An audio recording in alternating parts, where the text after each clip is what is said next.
Nappy hour.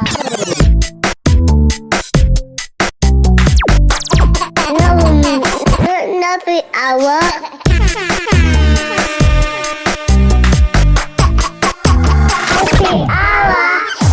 Get the way, man! She's turned the winds against us. Welcome to the Nappy Hour, guys, the place where you tell me all about your fucked up lives and I tell everyone, just like real friends, why am I so clappy today? Stop clapping. This is an audio, what's the word? Sensory overload. Welcome to the Nappy Hour, guys, the place where you tell me all about your fucked up lives. So open your ears and let me fill them full of shit. Advice. You guys know by now that I am not a doctor, okay? So anything I say is completely unqualified advice, which I quite like. I like totally anecdotal, unprofessional advice, but some people don't like it, and some people take it very literally. I actually had a girl comment on one of my posts on Instagram, and she was like, this is really bad advice. This is actually really bad advice. And I was like, you must be new here, because that is literally why we're here. We're here to give unhinged, terrible advice, because I don't know why I feel like I can say literally anything to you guys and you just know that I'm having a laugh. You know not to take me too seriously, so don't take me to court, okay? I'm trusting you guys. I'm actually putting hydrocortisone on my face right now. My friends are sick to death of me at the moment because I have two personality traits. One of them is my missed period, and the other is my bad skin.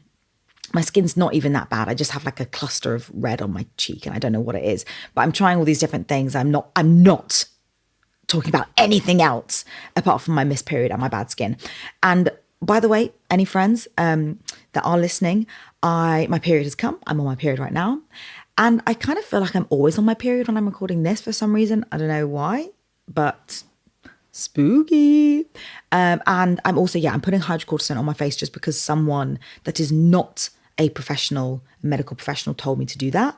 I don't know if it's working, but when I Googled like hydrocortisone on face, everyone was like, do not put this on your face unless it's prescribed by a doctor. So if any nurses are listening, zip it, okay? I know I shouldn't be doing this, but I'm desperate. I spent £140 on skincare because a dermatologist told me to. Did it work? Fuck no, it didn't work. So now I'm doing steroids. I don't recommend it. Do as I say, not as I do. Okay, guys? Make sure you get a prescription from a doctor if you're going to put hydrocortisone on your face. Oh, thank you so much for everyone that tuned in to last episode and also messaged me. I really appreciate all like the lovely messages that I've had over the last week. People like reaching out and telling me like it's okay to take a break. We appreciate you and what you do, and also those that have messaged me and said like they relate to what I'm going through. It's always nice to know that I'm not the only mentally unwell person in this little community. Okay, apparently there's a couple of us, and I'm so glad that you guys can join me. Apparently I wasn't the only person that cried next to a body of water last week. And I mean, obviously sorry for you guys, but it makes me feel better about myself. So anyway, let's get into it. Oh no, let's not get into it, because I have some shocking news for anyone that doesn't know, but I'm sure everyone does. But let's just consolidate each other about the Molly and Tommy breakup. Yeah, I am gobsmacked, heartbroken, saddened by the news. And you know what? It really showed me that, it reminded me that I am not friends with her. Because I truly feel like I am friends with this girl, because I watch her vlogs. I feel like I know like intimate parts about her life. Do you know what I mean? And finding out about her breakup through my friend on social media, it truly, truly saddened me, because it reminded me that like she might be my friend, but I'm not her friend, you know? Because I feel like we are best friends. I have a few of these relationships online where like I watch someone's vlogs or I am obsessed with their Instagram and I feel like we're besties. And then when I heard about the news, like the news of her breakup online, I just thought like, well, firstly, I was just deeply, deeply saddened because I thought, oh, like, I'm just gutted that she didn't feel like she could come to me, you know? And then I remembered, oh, wait, she doesn't know you. She doesn't know you. That's why she didn't come to you. There's been one more time like that. Does anyone here watch Zoe Suggs vlogs? Hands up. I'm a Zoe head. I'm a Zoe head through and through. I am obsessed with her. She got me into homemaking and like just girly shit. Like I didn't really wear makeup until I watched her vlog and I was like, oh, like makeup can be fun. Gotta shuffle my beans a little bit close. Yeah, so I owe probably like 50% of my personality to Zoe Sugg. She's the reason I've got plants in my house. She is the reason I have ever bought eyeshadow. Yeah, and she's the reason like that candle is burning on my table right now. Like she is the reason for a few things. And we actually got pregnant at the same time. But I heard about her pregnancy. I mean, like 9 million of her followers. I heard about her pregnancy on Instagram.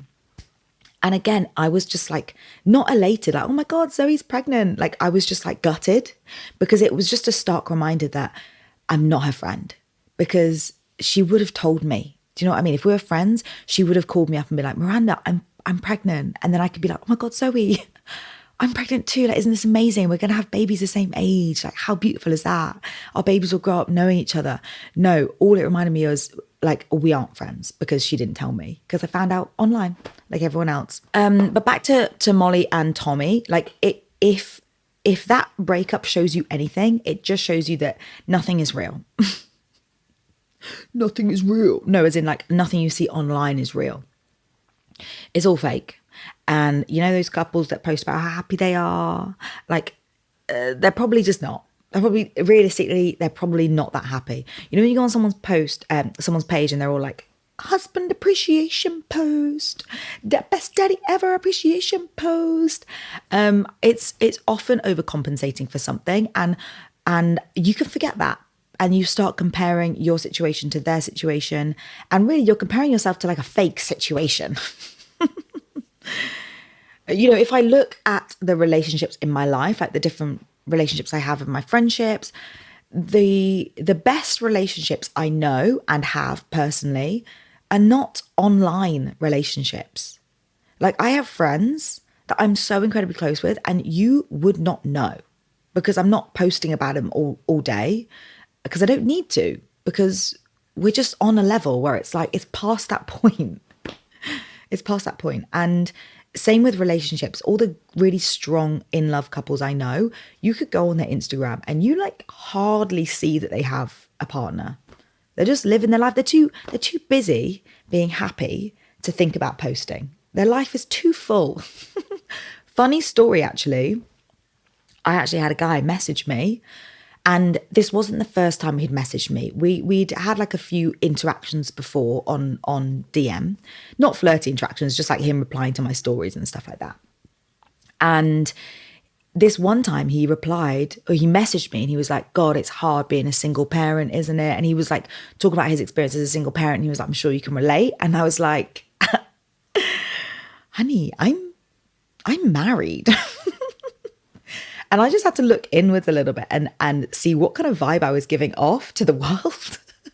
Because this is no shade to single mums. If anything, you guys are way more impressive. You guys have it way harder than people like me. And you guys are just killing it. And I hated the fact that I looked like I was profiting off the single mum industry. Because that is not me. I'm not a single mother. I am happily married and gratefully supported by the man upstairs. The man upstairs, not God, as in he's literally upstairs in his office playing computer games with my son. And I am very lucky to be in that situation. And I must have been giving off single mum vibes because I'm making it look so hard, maybe. I don't know. He was like, this woman is struggling so much. There's no way that she must be happily married. She must be a single mother. No, I'm just finding it really difficult for some reason. So after he messaged me that, I did feel like I needed to do a husband appreciation post just to let anyone else know that I am not a single mum. I am a married woman that's just mentally unwell. Right, I think that's it. That's all I have to say. Let's get into it, shall we? Right, this mummy says, am I being ghosted by a mum friend? I've recently become a mum and I'm navigating making mum friends. I've had a few mum dates with different women and not really clicked with any of them apart from one. We've had a few hangouts at the park and then at each other's houses, and even were organising a mum night out until silence. She just stopped replying to my texts. I'm not the best replier, especially since becoming a mum, so I didn't take it personally at first, so I double texted her. I left it a week, still nothing. Again, I didn't know if I was taking things personally, so I swallowed my pride and did something I would never normally do. Oh, babe. Oh, I triple texted her. Oh, no. Sip of coffee for this, please. And then I replied, oh, baby girl, have some self-respect. And then I replied to her stories when she was at a cafe that we've gone to a couple of times together. Cue radio silence. Is it a bad idea to quadruple text her? Babe, is this normal behaviour? I want to know if I've done something to hurt her, but also don't want to come across as desperate. I'm new to this whole mum friend thing and I'm finding I'm guessing second myself. I'm new to this whole mum friend thing and can I not speak? Am I having a stroke? What's going on? I'm second guessing myself a lot. I feel like I'm back at school trying to get in with a popular girl and she just doesn't want me at her table. Sorry to say so, but I think you are being ghosted. But maybe that's not a bad thing. Maybe that's not a bad thing because, right, any boy that has ghosted me or a friend that has ghosted me, like, it's always been good. Because what's so great about them? Fuck her. What's so great about her? Is she really that great? Or have you just had bad mum friend experiences before? Like, I think you may have rose tinted glasses on because you've had like bottom of the barrel mum dates where you've not clicked with anyone. Maybe like you've clicked with her a little bit and you've thought, oh yes, someone that's on my wavelength. But she's clearly not on your wavelength. Otherwise she would not have ghosted you. So what's so fucking great about this girl anyway? Unless you've done something mental that you don't know about or you do know about and you're just not telling us. Like maybe you have bad breath or you've made some like offensive joke. You've like said something offensive without knowing. But if you've checked your breath, you know it's fresh and you know that you haven't made any like casually racist jokes, then I think you're good. And maybe she is just a bitch. Why would you want to be mates with someone that doesn't want to be mates with you? I used to think this a lot when I was younger and I would date boys and they would ghost me or, not date them. I would have sex with them. I would let them inside my fanny and then they would ghost me. Love that for me. Why would I want to date someone that doesn't want to date me? Why would I want to be friends with someone that doesn't want to be friends with me? There are so many people out there that are on your wavelength and you just need to find them. But a ghoster is just not on your wavelength. Sorry, but we need people in our lives right now that are emotionally intelligent, they have good communication. And obviously this woman does not have both of those things. That is like a non-negotiable for us mums. We need it because we give so much to our children. So when we are with our friends, like we need to just totally get each other and we need to be loving and open and honest and vulnerable. And we need that from our friends. And she clearly is not any of that. So fuck her. That noise is really winding me up. What is it? Woody used to say that when he was younger. What that noise? What that noise, daddy? What that noise? Meaning what's that noise? So cute. What that noise? Unless this woman has died, but I don't think she has died because, she's posted on her stories. Of course she hasn't died. But I used to make up all kinds of excuses for if someone ghosted me, right? My little delulu brain, if a boy ghosted me, I would make up some bullshit humongous excuse as to why he hasn't texted me back. Like, he's left my house, he's had sex with me, he's left my house, and he's been hit by a bus. He's been kidnapped and sex trafficked to Romania, rather than just like, oh, he's stopped fancying me. Absolutely not. Have you seen me? Have you seen me? He's not just stopped fancying me. He must be dead. More likely he's been murdered than he has stopped fancying me. At no point whatsoever should you even ever consider quadruple texting out. I mean, I would honestly say that you already have, because I would class that reply to her story as a text. So I'd say you've already quadruple texted her. At no point should you text her 5 times with no reply. I need you, honey, to have some self-respect and remember that you are cool and funny and lovely and interesting and worth someone's time. And I need you to delete her number, mute her stories, and get back out in the mum dating world. Okay, let's find you some lovely mum friends. There are so many mums out there that are feeling lonely just like you, and they are gagging to be your friend. So we just need to find them. I want you to treat this woman as like a little appetizer, a little aperitif for the real main course. That main course is around the corner, okay, babe? Trust me, she's on her way, and she's not going to ghost you. She's going to be your friend. She'll meet you at the park. She'll go on that mum night out with you, and she's not going to fucking ghost you like a weirdo. Next! This is an urgent appeal. I need you to reach into your pockets, get out your phone, and send this episode to someone that you love. Maybe a sister, a mum, a friend, an auntie. Do you know any pregnant girls? Do you know any mums? Do you know any new mums? Are you in a WhatsApp chat full of girls? If everyone listening sent this to a friend and got them to listen, then I would double my listenership overnight. I don't ask for much from you guys. All I ask is that you reach into your pockets, you get out your phone, and you send this episode to someone that you think would enjoy it. You know what, guys? I want to take it to the next level. I want to go global. I want to do a world tour, sell out arenas. I want to sell out Wembley. Right now, if I was to do a world tour, the only venue that I would sell out is my shed.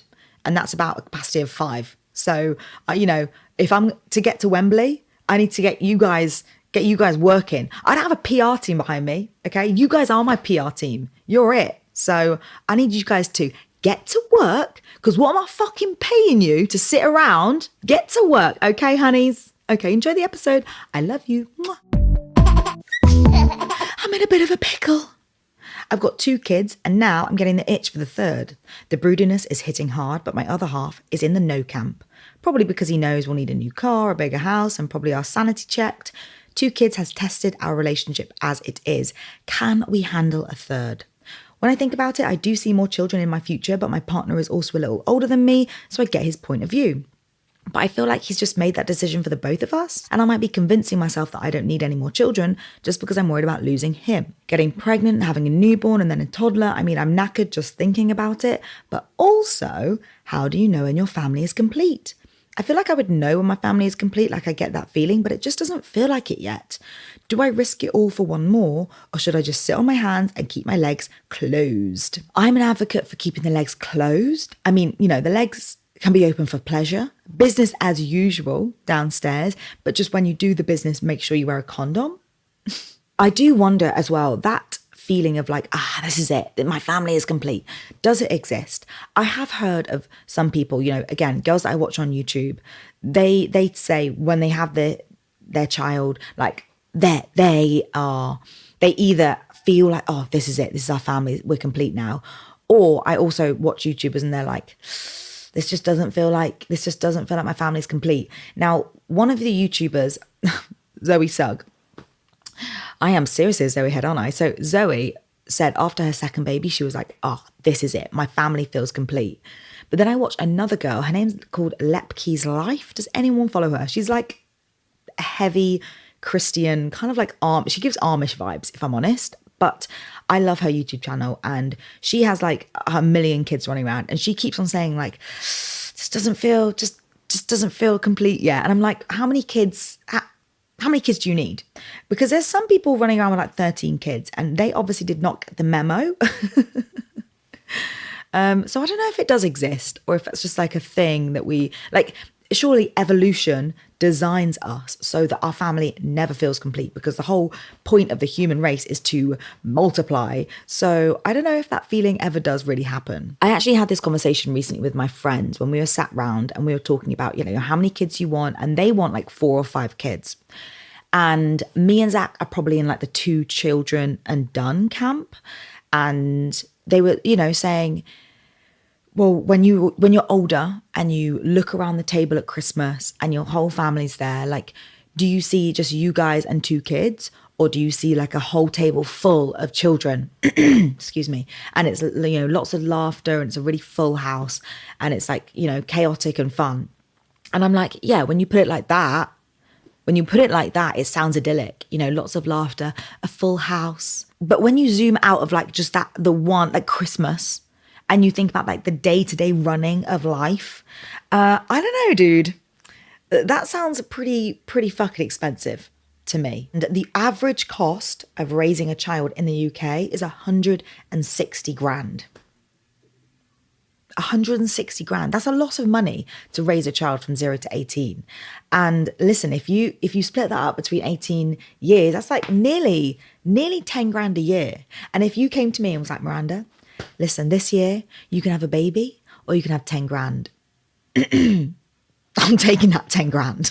That 10 grand is looking pretty bloody delicious. I've got things to pay for. I need a new garden. We want to do the loft. We want to do the kitchen. I want to go on holiday. Like I've got shit to pay for. So you have 2 kids right now. I would say it's either 2 or it's 4. Don't be going for that 3. Don't get stuck on that 3 mark, because I think 3, the transition from 2 to 3 is apparently fucking mental. Because we all know what it takes to raise a child, what it takes from you. Like you both need to be 100% in it. So if one person's on the fence, like, nah, they're jumping ship and running away. Sorry. But 1 baby takes so much from you.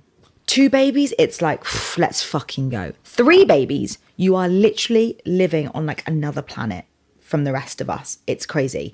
But apparently 4 babies and over, it's just like, they're fucking raising themselves at that point. You're running a farm. So I don't know, it's either 2 or it's 4. Take your pick. I know it feels hard that he might have just like made that decision for you and he's not really up for it and you feel kind of maybe a bit resentful towards him for doing that. But I do think if this is your man, he is more important than the potential future child that you guys could have.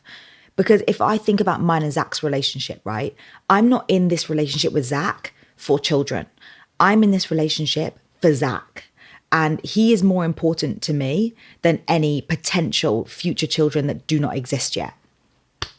And I'm going to put his needs before my own for more children. I mean, listen, if we had no children, then I would be like, no, we're having at least 1. Fuck you. But if he came to me and he was like, Miranda, I really do not want to jump into having another baby. I just don't want it. I can't handle it. Then I have to respect that. And maybe I'd get a rabbit instead. But you're in the added complication of his age. Now that is another layer to it. And I think roles reversed as well. So say when a younger person gets with an older person, so like a 20-year-old boy gets with a 30-year-old woman, 20-year-old man gets with a 30-year-old woman, he has to keep in mind, he knows what he's signing up for. He has to keep in mind her biological clock. I know we don't like to talk about it, but it does exist. So get over it. She's going to be thinking about babies a lot sooner than he is ready. And he has to appreciate that, respect that. And when he signs up to being in a long-term relationship with this girl, he's got to know, look, she's going to be ready for babies very soon. So I can't really keep her waiting. And it's kind of the same when you sign up to a relationship with an older person, because they've been there, they've done it. They might be in their late 50s, in their mid to late 50s. Do you really want a newborn baby being born when you're mid 50s? Like that is not ideal. And you've also got to think of that child. Like, they are going to be 10 and their dad could be 70. Like that's shit. annoyingly, these conversations that maybe should have happened at the very start of your relationship. Like, what's the cutoff point for kids with you? Are you up for having any more? If not, I really want more, so this isn't going to work. But hey, you're here now. You're in love with him. I think you made your bed, so get comfy, babes. Maybe you make friends with lots of pregnant girls. Is that creepy? You find lots of pregnant women to make friends with, and then you can live vicariously through them, and you can get like your broodiness out on these friends. I don't know how you go about making friends with pregnant women. Maybe you just start going to antenatal classes. That is psychopathic. If there was a woman in the antenatal classes that was not pregnant, we were all practicing our belly breaths and doing like breastfeeding workshops, and she was just there like trying to socialize, I would think, oh, this woman is creepy. I'm going to stay away from her. But, you know, it might work. Next. This is our last dilemma, guys, and we actually have a non-mum friend coming in here looking for some advice. Me and my partner share a bed. We have a super big one so that we can sleep comfortably together, but I've been waking him up turning over. I've tried magnesium baths, tried all the calming things you're supposed to do before bed, CBD gummies, relaxing sprays, all these things that are meant to help, but I keep waking him up and he's not happy. Also, we haven't had sex all week because he has been so annoyed with me due to lack of sleep. We're both very sensitive people. Obviously, I want to sleep in the same bed, but I often find him sleeping on the beanbag downstairs. I cannot think of a more uncomfortable spot in the house to sleep, to be honest. Like, I cannot imagine sleeping on this beanbag. We have one bedroom and another that we're planning to turn into a study. We're also planning to have a baby next year. We've had our own rooms before, but I just feel like if we go back to having our own room, our sex life won't be regular.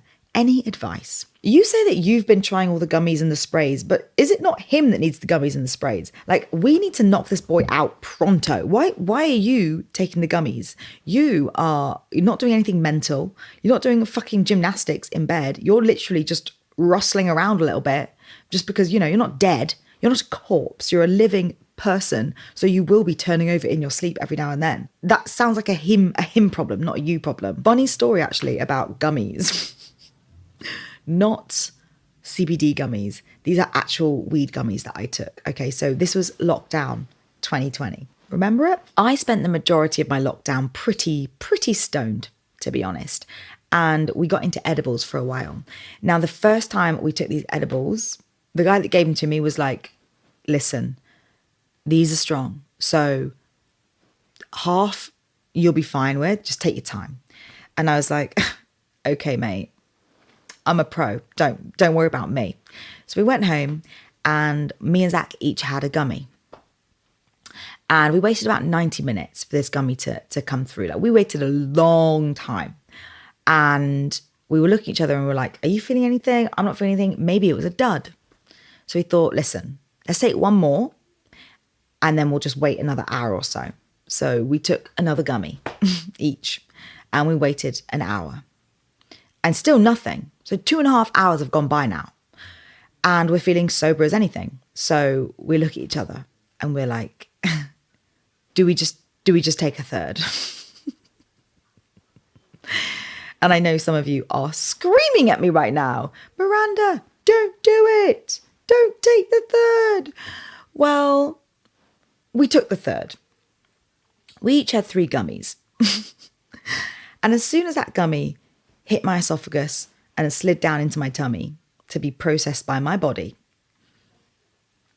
it was literally like I was Miley Cyrus getting smacked in the face with a wrecking ball. And suddenly that first gummy hit me. Knocked my fucking head off. And I looked to Zach. All the blood had drained from my face. And I said, holy fucking shit, Zach. We need to get into bed right now.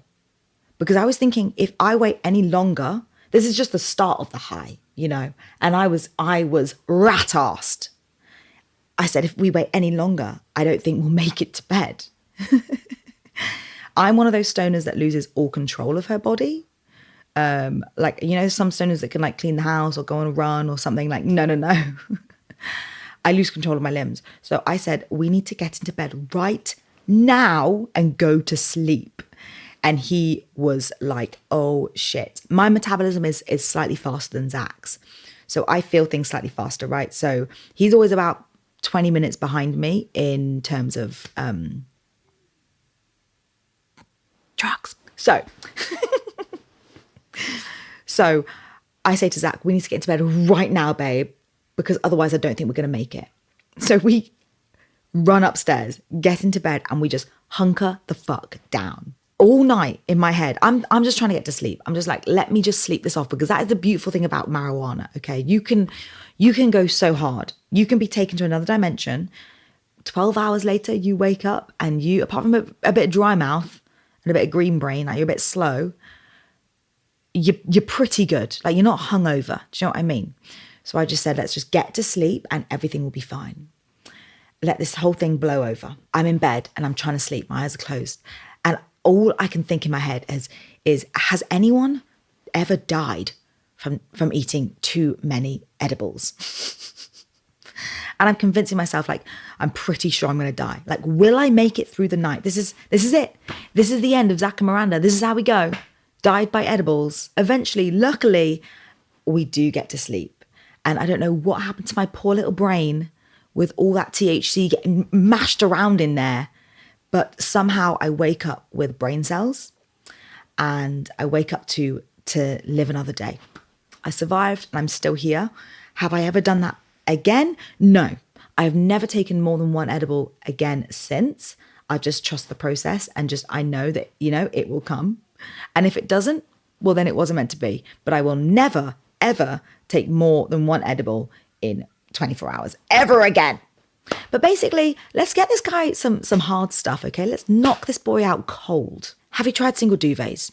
Now, I'm assuming that you have tried, but just in case anyone on here hasn't tried and you are the kind of people that, sleep light and you're waking each other up, I know a few people that sleep in the same bed, but they have single duvets and they sleep really, really well because they're not, that's the issue with like rolling over and stuff. You're kind of pulling the duvet off the person. You got your little warm patch in the bed and then your partner fucks it up. Well, get yourself a single duvet and then you don't have that issue. I personally am I could never do this. I could never sleep separately from my partner and I could never sleep with a single duvet with my partner because I am very needy. I'm very, very needy. I need all the cuddles. I need all the words of affirmation. I need you to tickle me to sleep. I need you to whisper sweet nothings in my ear as I'm sleeping. Just because I'm not conscious doesn't mean it's not going in, And sometimes Zach does that. Like he gets into bed after me and he whispers in my ear how wonderful I am, how beautiful I am, how much he loves me. But I need that. That's the kind of treatment I need. And if we were sleeping in separate beds, I think I would just take it too personally. Like if you got up and like left too quickly, I'd be like, does he not love me? If Zach is tickling my back and then he stops and he turns over and goes to sleep, I'm like, brilliant. He's fucking cheating on me. Like, what's going on? Does he not love me anymore? So I personally am too insecure and too needy for that. But it might work for you guys. My friends actually sleep in separate bedrooms and they rate it. And as far as I know, they have regular sex. They just, it actually works better for them because they have a toddler, the same age as Woody.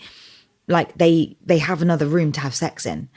And listen, I know you say you don't want to do it, but I do think it's important to get this sorted before the baby arrives because trust me, it's useful having two bedrooms because it means that, there's nothing like a baby in the room to kill the mood dead. There's like, it's having sex with a baby in the room is shit because no one wants to wake the baby up. And then like, you're having sex, you're enjoying sex, you're in the moment, okay? And then you hear that little baby rustling around. There is nothing that will shrivel a boner faster than a baby waking up. That is the sound of your partner's winky shriveling up. So I honestly think, I know you don't want to, but a little sofa bed in your study room or even downstairs, like upgrading your sofa to a good sofa bed is definitely worth it. Do yourself a favor, okay, hon? Get in your car and go to your local IKEA. Obviously, first stop, the cafe, get yourself some of those meatless meatballs and mash, fuel up. And then get your horny, sensitive little ass down to the sofa bed section and upgrade your situation. Because the thought of your pissed off partner sleeping on the beanbag is not only quite heartbreaking, but also a little bit icky, isn't it? No self-respecting, fully grown man should ever have to fall asleep on the beanbag. So let's get him a nice, comfortable sofa bed. You non-parents may not understand yet, but believe me, you fucking will, yeah? When that baby arrives, you will truly understand the depths of tiredness and where it can take you and how it can destroy your relationship. This is no exaggeration. It will destroy your relationship if you are both tired because you lose your head. So we need to get this sorted before you start having a baby. You know, how small is this box room? Could you maybe get a little bunk bed situation? You know, those bunk beds that have the bed upstairs and then the space for the desk underneath? Is that possible? Sorry, I'm just laughing at the thought of your partner sleeping in a bunk bed. Funny story, actually. Zach is going to kill me, but Zach had a bunk bed when he was younger. Not young, because we've all had bunk beds when we were younger. Not when I say younger, I mean mid-20s. I kid you not, guys, I moved into this boy's flat while he had a bunk bed. That means he would have been like 22 when I moved in, and he had one of those bunk beds where it was double on the bottom and single on the top, so he had room for his friends to stay over. I was coming round this boy's flat, and the first couple of times I came round, I didn't go upstairs, so I didn't know, because they also had a bed that came out the wardrobe in the living room. We would often just stay downstairs, and I thought, oh my God, this guy's so cool. Like, he's got his own apartment in London. So cool. He lives on his own. Wow, he's got his shit together. God, I'm so cool. Then I went upstairs and I saw a fucking bunk bed that still had like skateboarding stickers on from when he was like 12. This boy would actually legitimately bring girls back for like one night stands and have sex with them in his bunk bed. And when I turned to this boy and I said, listen, my darling, sweet baby partner, we need to upgrade from the bunk bed to a normal bed. He was like, what? He for one didn't even know that he like really had a bunk bed. Like, he just hadn't thought about it. He was like, doesn't everyone have one of these? It's amazing. Like, why would you not want one of these? So anyway, plan of action for you, my darling. Get this boy some gummies, not the CBD gummies, some real ones. Let's knock this boy out cold. Get yourself some single duvets, a trip to IKEA, sofa bed.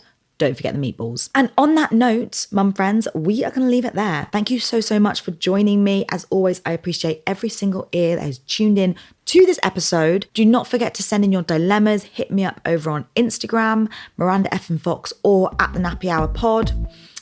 Tell me all about your fucked up lives so I can tell everyone. I love you so much. Have an amazing day. Mwah.